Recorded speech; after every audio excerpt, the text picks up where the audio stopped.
Lich.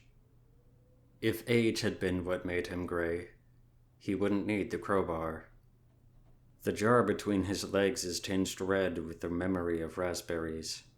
He works by moonlight, stripped of everything but the kitchen's cold tiles beneath him like fossils, and the crowbar.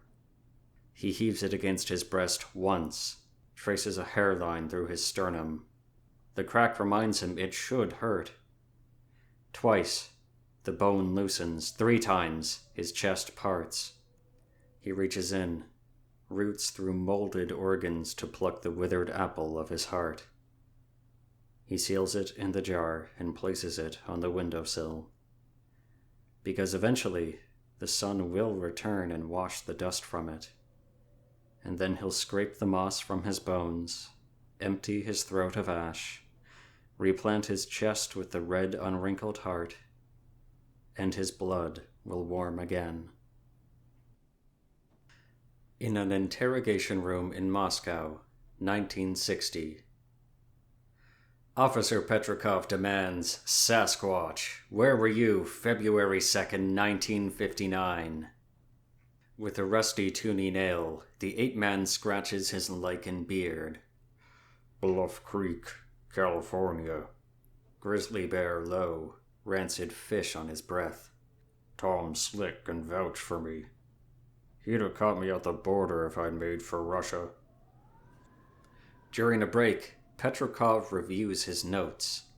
Koletsiakl, February 2nd, 1959. Bare human tracks pocked the snow. Connected slope to tree line to the 9 bodies fallen between. 5 inflated and blue with hypothermia, 2 nude and blackening. The others remained swallowed in the storm. Back in the room, Spring-heeled Jack, where were you? His bleached walnut helmet constricts his skull. Attercliffe, Sheffield. A second tongue of blue flame laps through iron teeth. Enjoying retirement, as a few black-eyed blokes can attest. Now pardon me. And his piston legs pump him clear through the window. After months, the missing bodies were excavated from deep snowdrift catacombs. An avalanche? But why then were 5 corpses microwaved till gold and crinkling? Why did broken mirror shards of scrap metal slice the snow around the dead?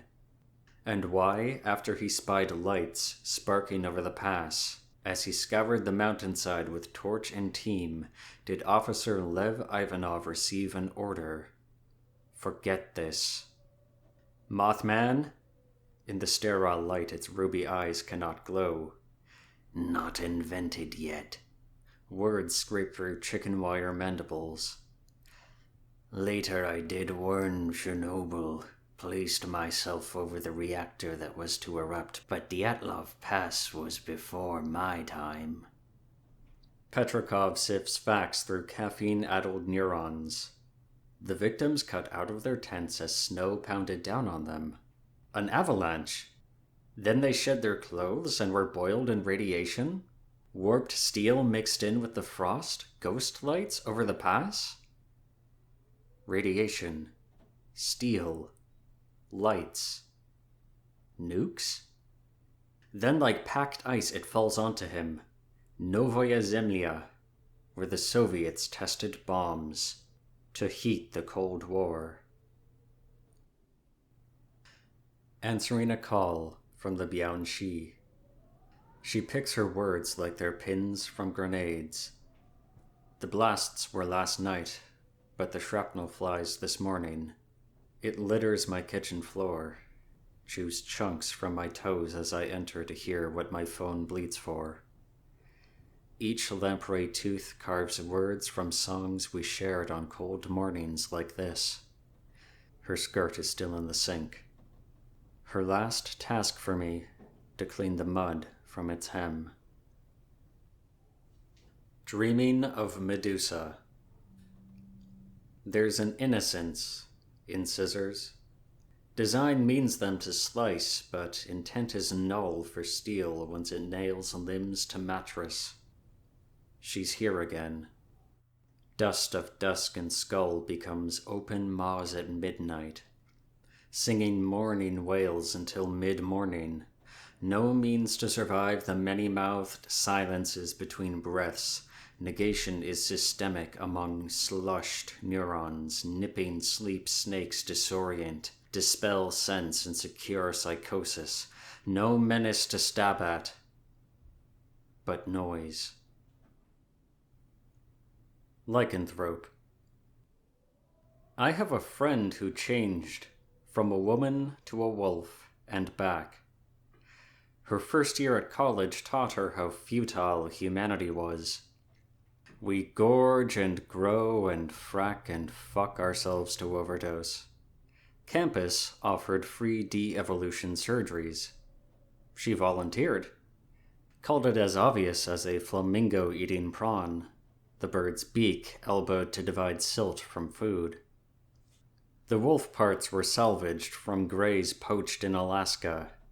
Her girl ears were seared and severed, metal fingers recalibrated, stripped auditory canals, candy girl gums were unwrapped, kernel incisors chipped out, fangs installed in their sockets, wolf ears grafted over open holes, spine restrung to addendum a wolf tail. The tailbone forced her to her hands and knees.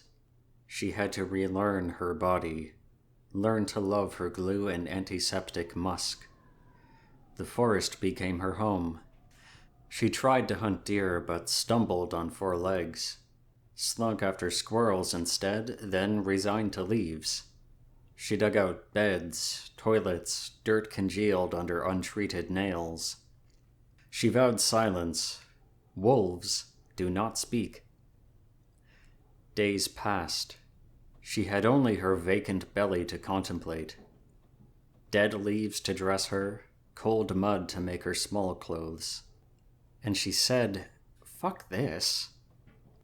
As if apes knew what it was to be lupine.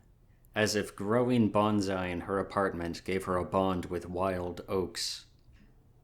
She hauled herself home, had herself reassembled. Fracking or gorging or fucking, she opted for a comfortable doom. I believe her.